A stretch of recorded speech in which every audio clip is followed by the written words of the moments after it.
The Battle of Stalingrad Note 8, 17 July 1942, 2 February 1943, 28 29 30 31, was a major battle on the Eastern Front of World War II, beginning when Nazi Germany and its Axis allies attacked and became locked in a protracted struggle with the Soviet Union for control over the Soviet city of Stalingrad, now known as Volgograd, in southern Russia. The battle was characterized by fierce close-quarters combat and direct assaults on civilians in aerial raids. The battle epitomized urban warfare, 30-230, 330, 435, and it was the single largest and costliest urban battle in military history. 36-37, it was the bloodiest and fiercest battle of the entirety of World War II, and arguably in all of human history. As both sides suffered tremendous casualties amidst ferocious fighting in and around the city. 38-39, 40-41, 42. The battle is commonly regarded as the turning point in the European theater of World War II. 43. As Germany's Oberkommando der Wehrmacht was forced to withdraw a considerable amount of military forces from other regions to replace losses on the Eastern Front. By the time the hostilities ended, the German 6th Army and 4th Panzer Army had been destroyed, and Army Group B was routed. The Soviets' victory at Stalingrad shifted the Eastern Front's balance of power in their favor, while also boosting the morale of the Red Army.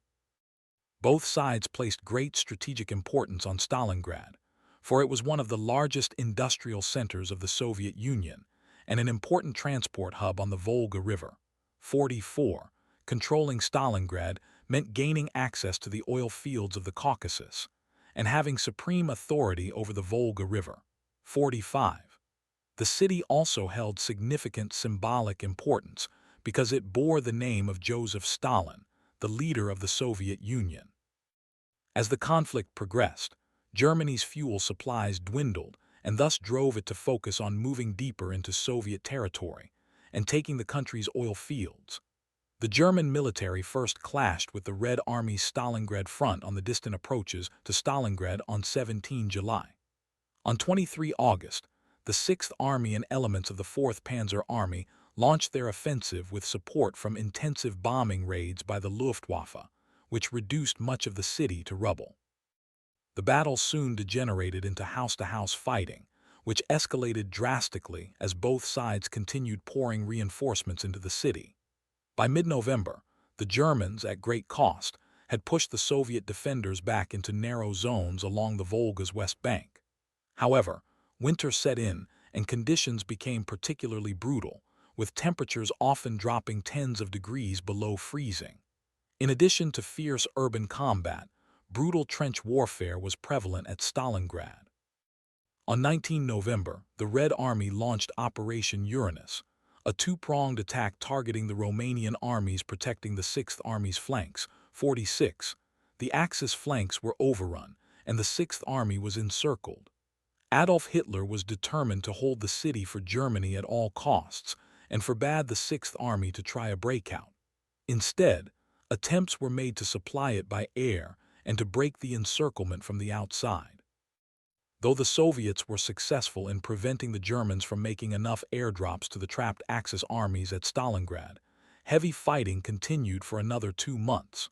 On 2 February 1943, the 6th Army, having exhausted its ammunition and food, finally capitulated after several months of battle, making it the first of Hitler's field armies to have surrendered. 47. In modern Russia, the legacy of the Red Army's victory at Stalingrad is commemorated among the days of military honor.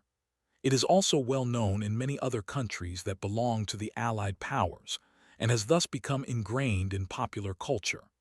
Likewise, in a number of the post-Soviet states, the Battle of Stalingrad is recognized as an important aspect of what is known as the Great Patriotic War. Background. Case Blue. German advances from 7 May 1942 to 7 July, 22 July, 1 August, 18 November.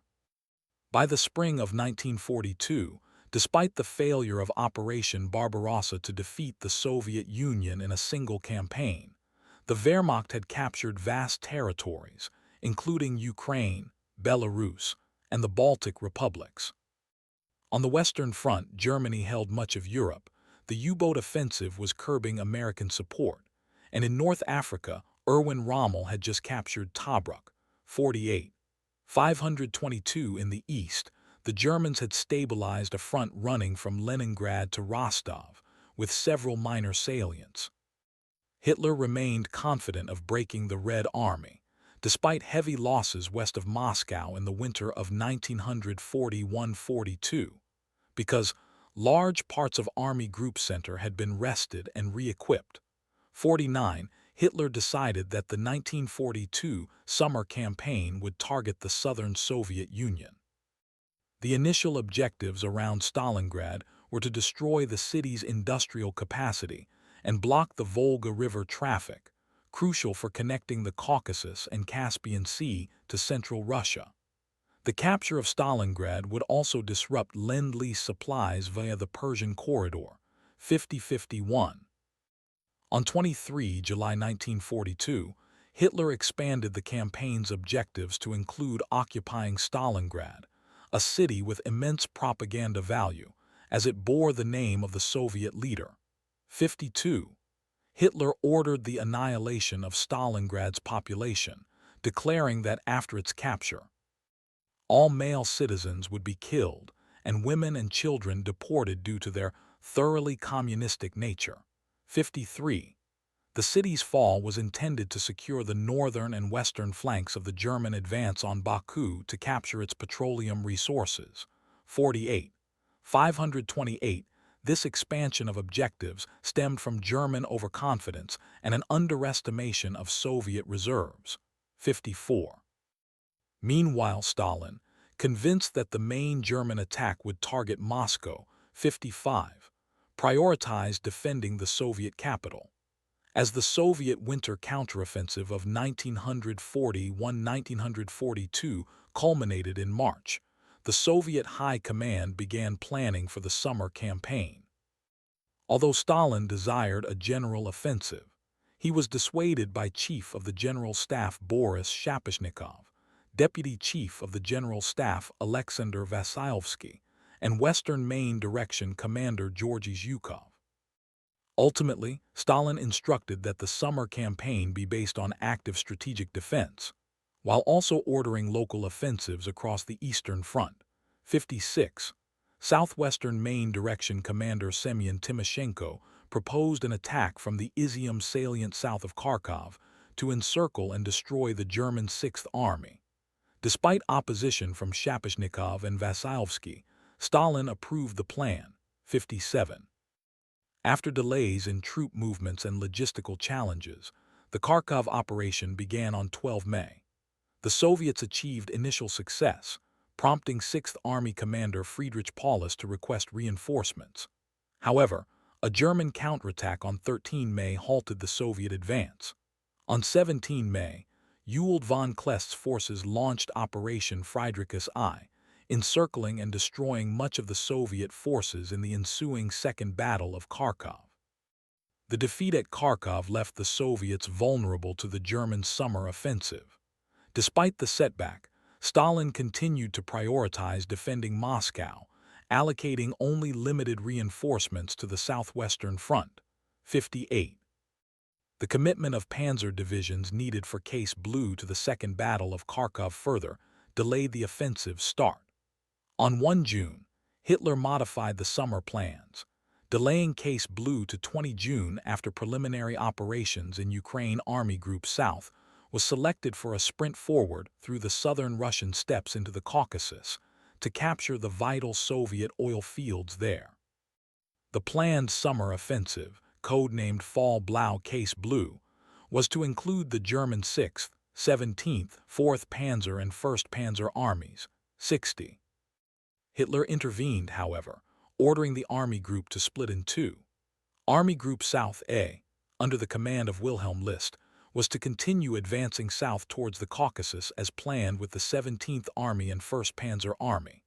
Army Group South B, including Paulus's 6th Army and Hermann Hoth's 4th Panzer Army, was to move east towards the Volga and Stalingrad. Army Group B was commanded by General Maximilian von Weichs, 61. The start of Case Blue had been planned for late May 1942. However, a number of German and Romanian units that were to take part in Blau were besieging Sevastopol on the Crimean Peninsula. Delays in ending the siege pushed back the start date for Blau several times, and the city did not fall until early July. Operation Friedrichus I by the Germans against the Izium Bulge pinched off the Soviet salient in the Second Battle of Kharkov and resulted in the envelopment of a large Soviet force between 17 May and 29 May. Similarly, Operation Wilhelm attacked Volchansk on 13 June, and Operation Friedrichus attacked Kupiansk on 22 June. 62. Blau finally opened as Army Group South began its attack into southern Russia on 28 June 1942. The German offensive achieved rapid success, as Soviet forces offered little resistance in the vast empty steppes and started streaming eastward. Several attempts to re-establish a defensive line failed when German units outflanked them. Two major pockets were formed and destroyed. The first, northeast of Kharkov on 2 July, and a second around Milarovo, Rostov Oblast, a week later. Meanwhile, the Hungarian Second Army and the German 4th Panzer Army had launched an assault on Voronezh, capturing the city on 5 July. The initial advance of the 6th Army was so successful that Hitler intervened and ordered the 4th Panzer Army to join Army Group South, A, to the south. A massive roadblock resulted when the 4th Panzer and the 1st Panzer choked the roads, stopping both in their tracks while they cleared the mess of thousands of vehicles. The traffic jam is thought to have delayed the advance by at least 1 week. With the advance now slowed, Hitler changed his mind and reassigned the 4th Panzer Army back to the attack on Stalingrad. By the end of July, Soviet forces were pushed back across the Don River. At this point, the Don and Volga rivers are only 65 km, 40 mi, apart, and the Germans left their main supply depots west of the Don. The Germans began using the armies of their Italian, Hungarian, and Romanian allies to guard their left, northern flank. Italian actions were also mentioned in official German communiques. 63, 64, 65, 66. Italian forces were generally held in little regard by the Germans and were accused of low morale. In reality, the Italian divisions fought comparatively well, with the 3rd Infantry Division, Ravenna, and 5th Infantry Division, Caesarea, showing spirit, according to a German liaison officer. 67 Italian forces were forced to retreat only after a massive armored attack in which German reinforcements failed to arrive in time. 68. To the south, Army Group A was pushing far into the Caucasus, but the advance slowed as supply lines grew overextended. The two German army groups were too far apart to support one another. German infantry, and a supporting Stu-GIII assault gun during the battle. After German intentions became clear in July, Stalin appointed General Andriy Yeryomenko commander of the Southeastern Front on 1 August 1942. Yeryomenko and Commissar Nikita Khrushchev were tasked with planning the defense of Stalingrad. 69. Beyond the Volga River on the eastern boundary of Stalingrad, additional Soviet units were formed into the 62nd Army under Lieutenant General Vasily Chuikov on 11 September 1942. Tasked with holding the city at all costs, 70, Chuikov proclaimed, "We will defend the city or die in the attempt." 71. The battle earned him one of his 2 Hero of the Soviet Union awards. During the defense of Stalingrad, the Red Army deployed 5 armies in and around the city, 28th, 51st, 57th, 62nd, and 64th Armies, and an additional 9 armies in the encirclement counteroffensive 72, 24th, 65th, 66th Armies and 16th Air Army from the north as part of the Don Front offensive, and 1st Guards Army, 5th Tank, 21st Army, 2nd Air Army and 17th Air Army from the south as part of the Southwestern Front. German forces first clashed with the Stalingrad Front on 17 July on the distant approaches to Stalingrad. In the Bend of the Don, 73-74, a significant clash in the early stages of the battle was fought at Kalach, in which the Germans had to pay a high cost in men and materiel. Left on the Kalach battlefield were numerous burned-out or shot-up German tanks. 75. Military historian David Glantz indicated that 4 hard-fought battles, collectively known as the Kotlubin operations, north of Stalingrad, where the Soviets made their greatest stand, decided Germany's fate before the Nazis ever set foot in the city itself, and were a turning point in the war. 76. Beginning in late August and lasting into October. The Soviets committed between 2 and 4 armies in hastily coordinated and poorly controlled attacks against the Germans' northern flank. The actions resulted in over 200,000 Soviet army casualties, but did slow the German assault. 76. The Germans formed bridgeheads across the Don on 20 August, with the 295th and 76th Infantry Divisions enabling the ZIVTH Panzer Corps to thrust to the Volga north of Stalingrad. The German 6th Army was only a few dozen kilometers from Stalingrad. The 4th Panzer Army, ordered south on 13 July to block the Soviet retreat with the 17th Army and the 1st Panzer Army, had turned northwards alone to help take the city from the south. 17th Army and 1st Panzer Army were transferred to the new Army Group A and continued towards the Caucasus. 77. On 19 August, German forces were in position to launch an attack on the city. 78-79. On 23 August, the 6th Army reached the outskirts of Stalingrad in pursuit of the 62nd and 64th Armies, which had fallen back into the city. Kleist said after the war, "The capture of Stalingrad was subsidiary to the main aim. It was only of importance as a convenient place, in the bottleneck between Don and the Volga, where we could block an attack on our flank by Russian forces coming from the east. At the start, Stalingrad was no more than a name on the map to us." 80. The Soviets had enough warning of the German advance to ship grain, cattle, and railway cars across the Volga out of harm's way. This harvest victory left the city short of food even before the German attack began. Before the Heer reached the city itself, the Luftwaffe had cut off shipping on the Volga.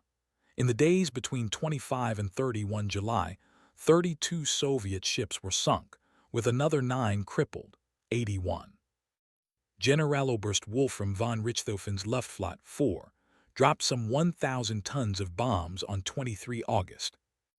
With the aerial attack on Stalingrad being the most single intense aerial bombardment at that point on the Eastern Front. 82.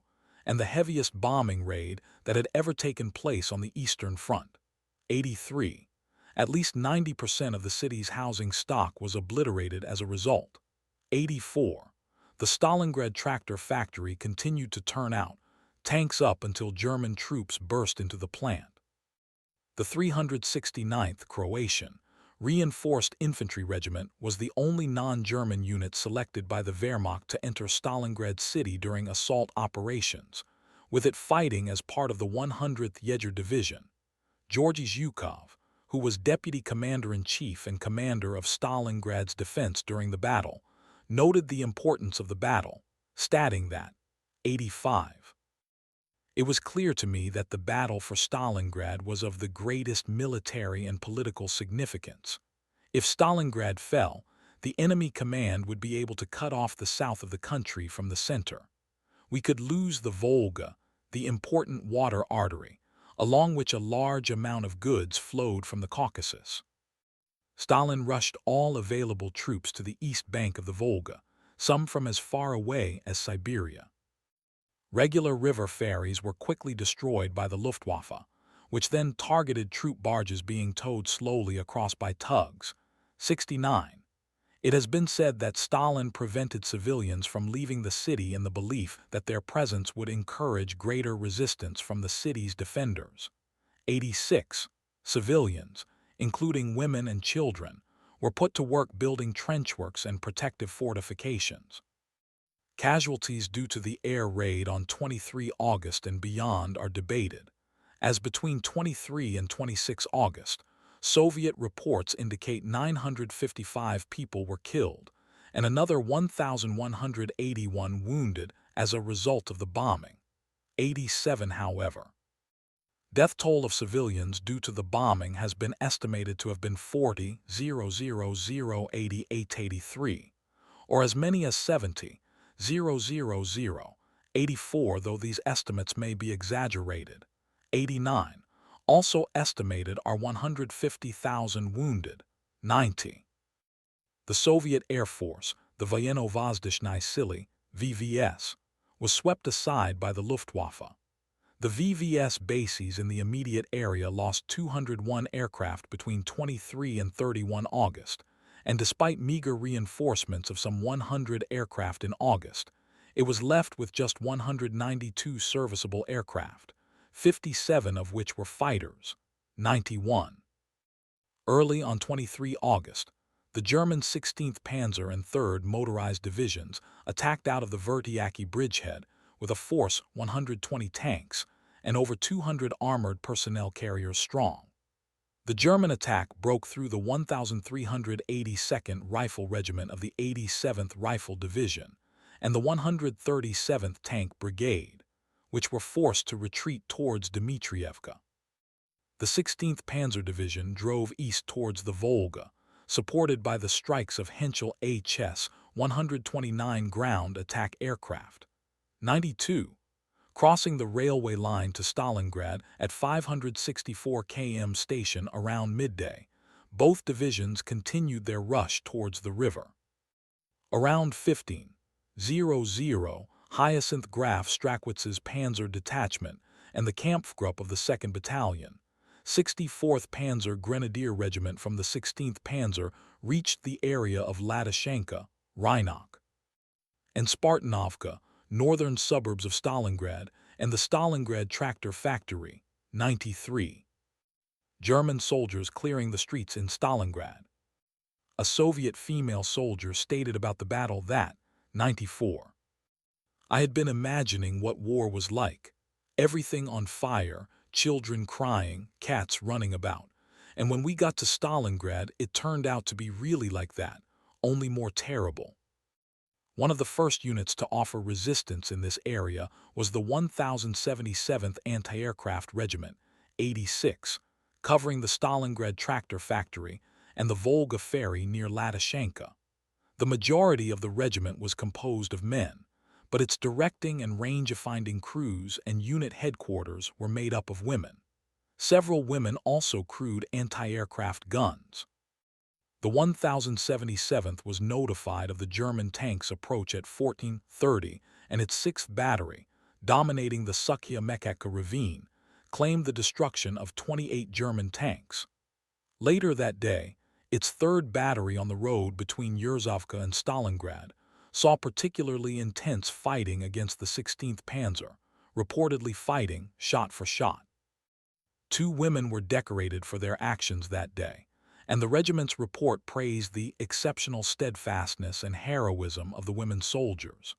The regiment lost 35 guns, 18 killed, 46 wounded, and 74 missing on 23 and 24 August.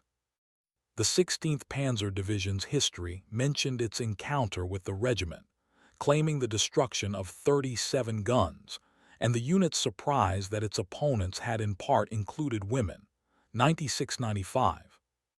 In the early stages of the battle, the NKVD organized poorly armed workers' militias, similar to those that had defended the city 24 years earlier, composed of civilians not directly involved in war production for immediate use in the battle.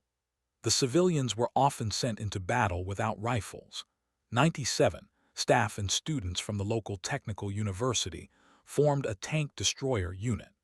They assembled tanks from leftover parts at the tractor factory. These tanks, unpainted and lacking gun sights, were driven directly from the factory floor to the front line. They could only be aimed at point-blank range through the bore of their gun barrels. 98 Chuikov later remarked that soldiers approaching the battle would say, "We are entering hell." But after 1 or 2 days they said, "No, this isn't hell. This is 10 times worse than hell." 94. By the end of August, Army Group South B had finally reached the Volga, north of Stalingrad. Another advance to the river south of the city followed, while the Soviets abandoned their Rossashka position for the inner defensive ring west of Stalingrad. The wings of the 6th Army and the 4th Panzer Army met near Jablachny along the Tsaritsa on 2 September. 99. September city battles. Soviet soldiers running through trenches in the ruins of Stalingrad. A letter found on the body of a German officer described the insanity of the battle and brutal nature of the urban combat. 37. We must reach the Volga. We can see it less than a kilometer away. We have the constant support of our aircraft and artillery. We are fighting like madmen but cannot reach the river. The whole war for France was shorter than the fight for one Volga factory. We must be up against suicide squads. They have simply decided to fight to the last soldier. And how many soldiers are left over there? When will this hell come to an end? Historian David Glantz stated that the grinding and brutal battle resembled the fighting on the Somme, and at Verdun in 1916, more than it did the familiar blitzkrieg war of the previous 3 summers. 100. On 5 September, the Soviet 24th and 66th Armies organized a massive attack against XIV Panzer Corps. The Luftwaffe helped repel the offensive by heavily attacking Soviet artillery positions and defensive lines. The Soviets were forced to withdraw at midday after only a few hours. Of the 120 tanks the Soviets had committed, 30 were lost to air attack. 101. On 13 September, the battle for the city itself began, with German forces launching an attack which overran the small hill where the 62nd Soviet Army headquarters was established. In addition, the railway station was captured, and German forces advanced far enough to threaten the Volga landing stage. 102. Soviet operations were constantly hampered by the Luftwaffe. On 18 September, the Soviet 1st Guards and 24th Army launched an offensive against VII Army Corps at Kotlubin. VII Fliegerkorps dispatched multiple waves of Stuka dive bombers to prevent a breakthrough. The offensive was repelled. The Stukas claimed 41 of the 106 Soviet tanks knocked out that morning, while escorting Bf-109s destroyed 77 Soviet aircraft. 103. Stalin's Order No. 227 of 27, July 1942, decreed that all commanders who ordered unauthorized retreats would be subject to a military tribunal. 104. Blocking detachments composed of NKVD or regular troops were positioned behind Red Army units to prevent desertion and straggling, sometimes executing deserters and perceived malingerers. 105. During the battle, the 62nd Army had the most arrests and executions, 203 in all, of which 49 were executed, while 139 were sent to penal companies and battalions. 106, 107, 108. Blocking detachments of the Stalingrad and Don fronts detained 51,758 men from the beginning of the battle to 15 October, with the majority returned to their units. Of those detained, the vast majority of which were from the Don front, 980 were executed and 1,349 sent to penal companies. 109, 110, 111. In the 2-day period between 13 and 15 September, the 62nd Army Blocking Detachment detained 1,218 men, returning most to their units while shooting 21 men and arresting 10. 112.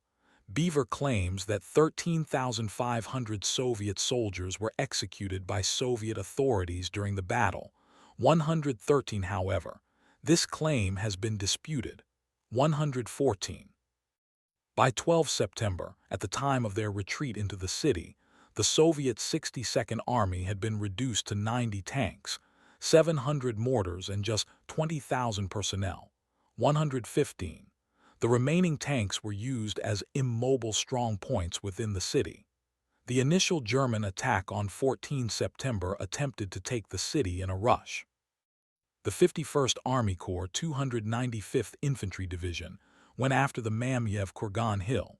The 71st attacked the Central Rail Station and toward the central landing stage on the Volga, while 48th Panzer Corps attacked south of the Tsaritsa River. Though initially successful, the German attack stalled in the face of Soviet reinforcements brought in from across the Volga. Lieutenant General Alexander Rodimtsev's 13th Guards Rifle Division had been hurried up to cross the river and join the defenders inside the city.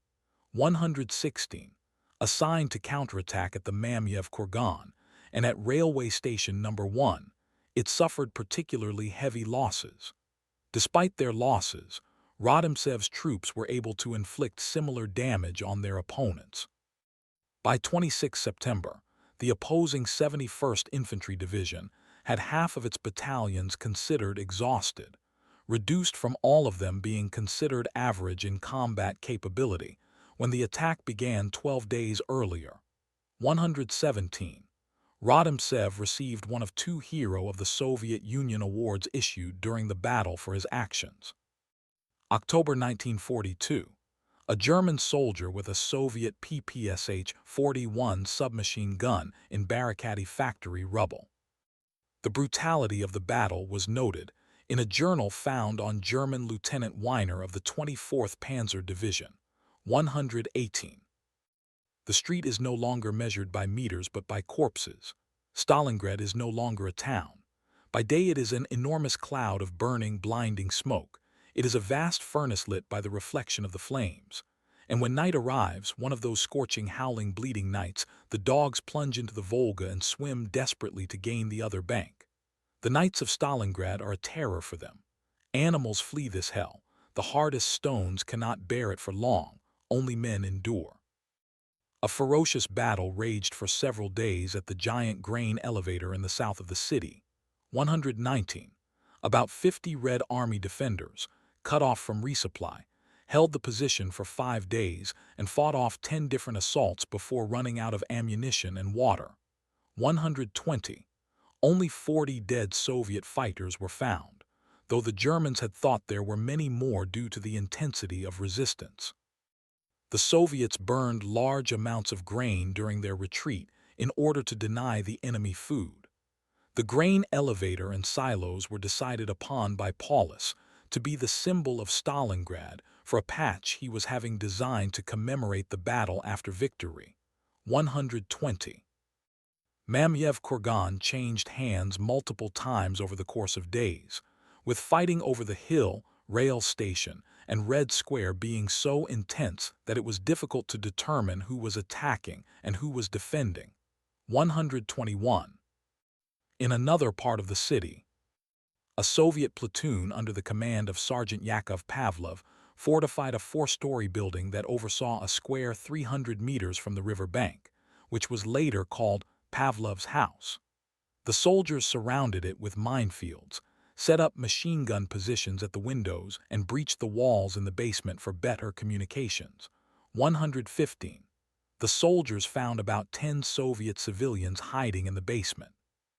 They were not relieved, nor significantly reinforced for the length of the 2-month siege.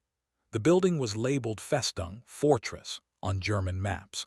Pavlov was awarded the Hero of the Soviet Union title for his actions. General Chuikov took note of the brutal efficiency of the defense of Pavlov's house, stating that Pavlov's small group of men, defending one house, killed more enemy soldiers than the Germans lost in taking Paris. 122. Pavlov's house, 1943. Generalmajor Hans Doer stated about the conditions of the battle that, 123. A bitter battle for every house, workshop, water tower, railway embankment, wall, cellar, and every pile of rubble was waged, without equal even in the First World War. The distance between the enemy's arms and ours was as small as could possibly be. Despite the concentrated air and artillery power, it was impossible to break out of the area of close fighting. The Russians surpassed the Germans in their use of the terrain and in camouflage, and were more experienced in barricade warfare for individual buildings. Stubborn defenses of semi-fortified buildings in the center of the city cost the Germans countless soldiers. A violent battle occurred for the Univermag department store on Red Square, which served as the headquarters of the 1st Battalion of the 13th Guards Rifle Division's 42nd Guards Rifle Regiment. Another battle occurred for a nearby warehouse dubbed the Nail Factory. In a 3-story building close by, guardsmen fought on for 5 days, their noses and throats filled with brick dust from pulverized walls, with only 6 out of close to half a battalion escaping alive. 124. The Germans made slow but steady progress through the city. Positions were taken individually, but the Germans were never able to capture the key crossing points along the river bank. By 27 September, the Germans occupied the southern portion of the city, but the Soviets held the center and northern part. Most importantly, the Soviets controlled the ferries to their supplies on the east bank of the Volga. 125. Fighting in the industrial district. Soviet soldiers in the Red October factory. After 27 September, much of the fighting in the city shifted north to the industrial district. Having slowly advanced over 10 days against strong Soviet resistance, the 51st Army Corps was finally in front of the 3 giant factories of Stalingrad: the Red October Steel Factory, the Barricade Arms Factory, and Stalingrad Tractor Factory. It took a few more days for them to prepare for the most savage offensive of all, which was unleashed on 14 October, 126, which Chuikov considered to be the worst day of the battle. 127. Exceptionally intense shelling and bombing paved the way for the first German assault groups. The main attack, led by the 14th Panzer and 305th Infantry Divisions, attacked towards the tractor factory, while another assault led by the 24th Panzer Division hit to the south of the giant plant. 128. Worth points out the difficulties the Siberian Division faced, as throughout the course of an entire month, German forces launched 117 assaults at the division's regiments, and on one day they launched 23 attacks. 129. Every trench, pillbox, rifle pit and ruin in the area was turned into a strongpoint with its own direction and system of communications. 130. According to Beaver, the Red October complex and Barricade gun factory had been turned into fortresses as lethal as those of Verdun. If anything, they were more dangerous because the Soviet regiments were so well hidden. 131. The danger of the Barricade Arms Factory was made apparent firsthand by German Sergeant Ernst Wohlfahrt, who witnessed 18 German pioneers get killed by a Russian booby trap. 132. The fighting for the barricade has been described as some of the most brutal and ferocious fighting ever, with it being stated that the battlefield east of the barricade blazed with the most violent and profligate clash the world would ever see, and that in regard to hand-to-hand fighting, nowhere was it more brutal, more savage, more relentless than in the barricade. 133. The German onslaught crushed the 37th Guards Rifle Division of Major General Viktor Zhaludev, and in the afternoon the forward assault group reached the tractor factory before arriving at the Volga River, splitting the 62nd Army into two. 134. In response to the German breakthrough to the Volga, the front headquarters committed 3 battalions from the 300th Rifle Division and the 45th Rifle Division of Colonel Vasily Sokolov, a substantial force of over 2,000 men, to the fighting at the Red October factory. 135. Soviet soldiers in one of the shops of the Red October factory. According to Worth, 136. Here, in and around the main building of the October plant, the fighting had gone on for weeks. It had been a hell of shell fire and mortar fire, and tank and air attacks and hand-to-hand fighting. They had fought for a workshop or half a workshop, or for the end of a drain pipe. Fighting raged inside the Barricadi factory until the end of October 137. The Soviet-controlled area shrank down to a few strips of land along the western bank of the Volga, and in November the fighting concentrated around what Soviet newspapers referred to as Lyudnikov's Island, a small patch of ground behind the Barricadi factory, where the remnants of Colonel Ivan Lyudnikov's 138th Rifle Division resisted all ferocious assaults thrown by the Germans and became a symbol of the stout Soviet defense of Stalingrad. 138. In the north of Stalingrad, by early November, the 16th Panzer Division referred to the Rhinox-Spartanovka region as Little Verdun because there was hardly a square meter that had not been churned up by bombs and shells. 139 air attacks. Junkers Ju-87 Stuka dive bombers above the burning city. From 5 to 12 September, Luftflotte 4 conducted 7,507 sorties, 938 per day. From 16 to 25 September, it carried out 9,746 missions, 975 per day. 140 determined to crush Soviet resistance. Luftflotte 4's Stukawov flew 900 individual sorties against Soviet positions at the Stalingrad tractor factory on 5 October. Several Soviet regiments were wiped out.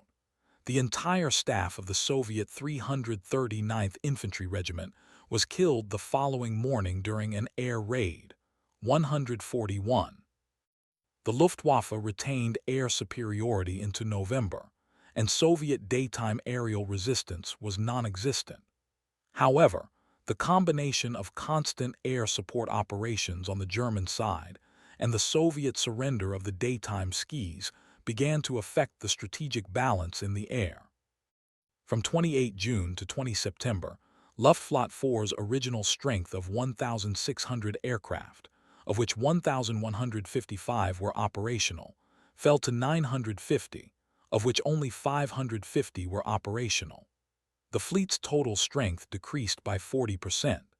Daily sorties decreased from 1,343 per day to 975 per day. Soviet offensives in the central and northern portions of the Eastern Front tied down Luftwaffe reserves and newly built aircraft, reducing Luftflotte 4's percentage of Eastern Front aircraft from 60% on 28 June to 38% by 20 September. The Kampfwaffe bomber force was the hardest hit, having only 232 out of an original force of 480 left, 140. In mid-October, after receiving reinforcements from the Caucasus Theater, the Luftwaffe intensified its efforts against the remaining Red Army positions holding the West Bank. Luftflotte 4 flew 1,250 sorties on 14 October, and its Stukas dropped 550 tons of bombs, while German infantry surrounded the three factories. 142. Stukageschwader 1, 2, and 77 had largely silenced Soviet artillery on the eastern bank of the Volga, before turning their attention to the shipping that was once again trying to reinforce the narrowing Soviet pockets of resistance. The 62nd Army had been cut in two, and due to intensive air attack on its supply ferries, was receiving much less material support. With the Soviets forced into a 1-kilometer, 1,000-yard strip of land on the western bank of the Volga, over 1,208 Stuka missions were flown in an effort to eliminate them. 143. Clouds of smoke and dust rise from the ruins of the canning factory in Stalingrad South after German bombing of the city on 2 October 1942. The Soviet bomber force, the Aviatsiya Dalnego Действия, long-range aviation, ADD, having taken crippling losses over the past 18 months, was restricted to flying at night. The Soviets flew 11,317 night sorties over Stalingrad and the Don Bend sector between 17 July and 19 November. These raids caused little damage and were of nuisance value only, 140-145, 265. As historian Chris Bellamy notes, the Germans paid a high strategic price for the aircraft sent into Stalingrad. The Luftwaffe was forced to divert much of its air strength away from the oil-rich Caucasus, which had been Hitler's original grand strategic objective. 146. The Royal Romanian Air Force was also involved in the Axis air operations at Stalingrad. Starting 23 October 1942, Romanian pilots flew a total of 4,000 sorties, during which they destroyed 61 Soviet aircraft. The Romanian Air Force lost 79 aircraft, most of them captured on the ground along with their airfields. 147. Germans reached the Volga. In August 1942, after 3 months of slow advance, the Germans finally reached the river banks, capturing 90% of the ruined city and splitting the remaining Soviet forces into 2 narrow pockets. Ice floes on the Volga now prevented boats and tugs from supplying the Soviet defenders. Nevertheless, the fighting continued, especially on the slopes of Mamiev Kurgan and inside the factory area in the northern part of the city. 148. From 21 August to 20 November, the German Sixth Army lost 60,548 men, including 12,782 killed, 45,545 wounded, and 2,221 missing. 149. Fighting for the Volga banks has been noted as the most concentrated and ferocious fighting in perhaps the whole war. 150. Soviet counteroffensives. Soviet soldiers attack, February 1943. The ruined railwaymen's building is in the background.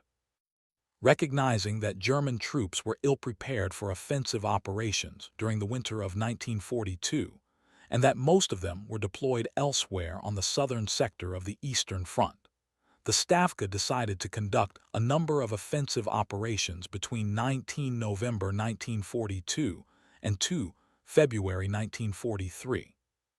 These operations opened the winter campaign of 1942-1943, 19 November 1942, 3 March 1943, which involved some 15 armies operating on several fronts. As per Zhukov, German operational blunders were aggravated by poor intelligence. They failed to spot preparations for the major counteroffensive near Stalingrad, where there were 10 field, 1 tank and 4 air armies. 151. Weakness on the Axis flanks. During the siege, the German and Allied Italian, Hungarian and Romanian armies protecting Army Group B's north and south flanks had pressed their headquarters for support. The Hungarian Second Army was given the task of defending a 200 km, 120 mi section of the front north of Stalingrad between the Italian army and Voronezh. This resulted in a very thin line with some sectors where 12 km 0, 62 1, 24 mi stretches were being defended by a single platoon. Platoons typically have around 20 to 50 men. These forces were also lacking in effective anti-tank weapons. Zhukov states, compared with the Germans, the troops of the satellites were not so well armed, less experienced and less efficient, even in defense. 152.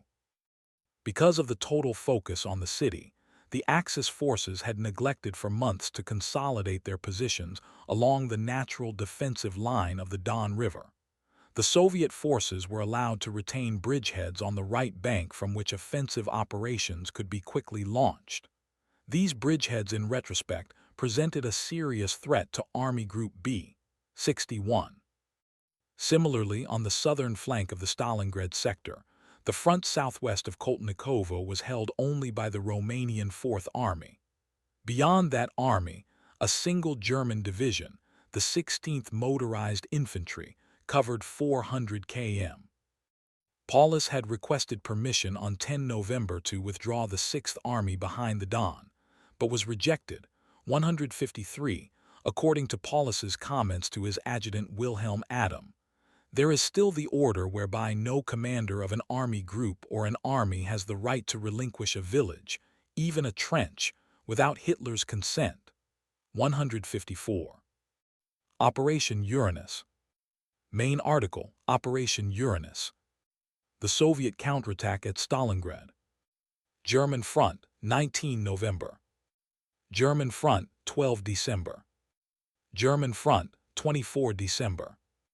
Soviet advance, 1928 November. In autumn, Zhukov and Vasilyevsky, responsible for strategic planning in the Stalingrad area, concentrated forces in the steppes to the north and south of the city. The northern flank was defended by Romanian units, often in open positions on the steppes. The natural line of defense, the Don River, had never been properly established by the German side. The armies in the area were also poorly equipped in terms of anti-tank weapons. The plan was to punch through the overstretched and weakly defended flanks and surround the German forces in the Stalingrad region. During the preparations for the attack, Marshal Zhukov personally visited the front and, noticing the poor organization, insisted on a one-week delay in the start date of the planned attack. 155. The operation was code-named Uranus and launched in conjunction with Operation Mars, which was directed at Army Group Center about 1,000 kilometers, 620 mi, to the northwest. The plan was similar to that used by Zhukov to achieve victory at Khalkhin Gol in 1939, where he had sprung a double envelopment and destroyed the 23rd Division of the Japanese Army. 156.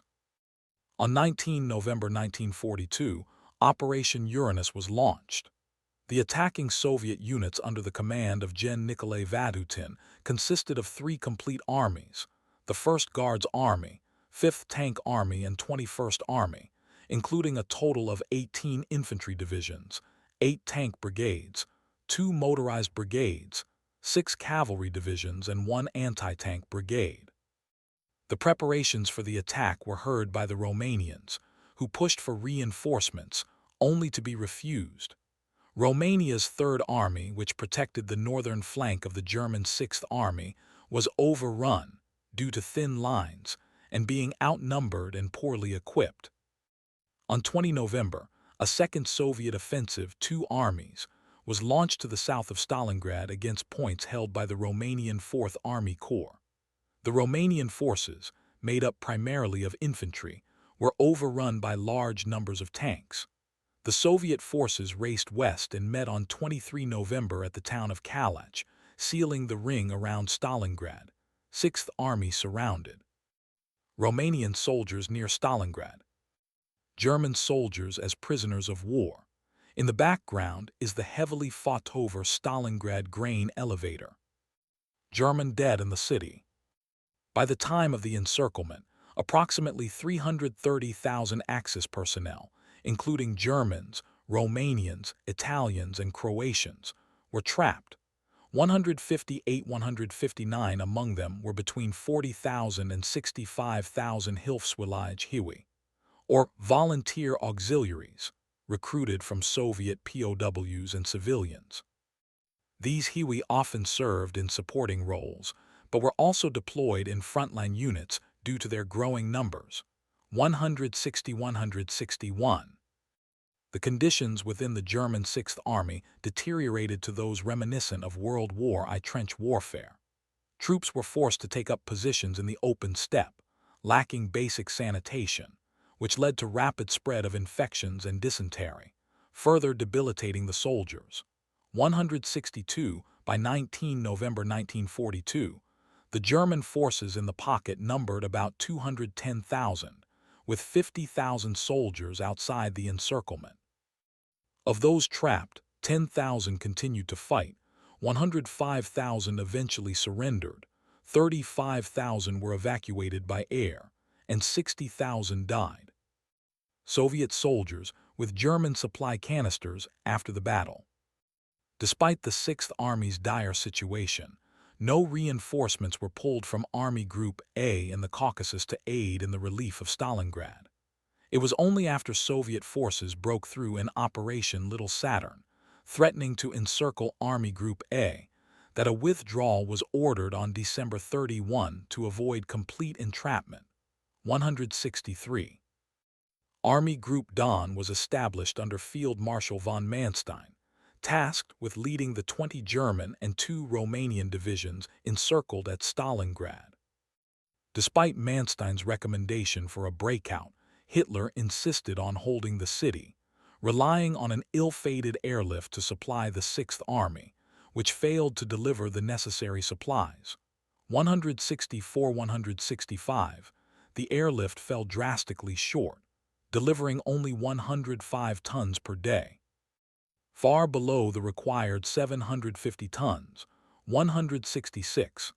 The situation worsened after the Soviets captured Tatsinskaya airfield on 24 December, forcing the Germans to relocate their air operations to more distant and less effective bases. As supplies dwindled, starvation and disease ravaged the Sixth Army. By the time the airlift was terminated, the Luftwaffe had lost nearly 500 aircraft, including 266 Ju-52s, and failed to maintain adequate supply levels. Ultimately, the failure to relieve Stalingrad sealed the fate of the Sixth Army, leading to one of the most catastrophic defeats in military history.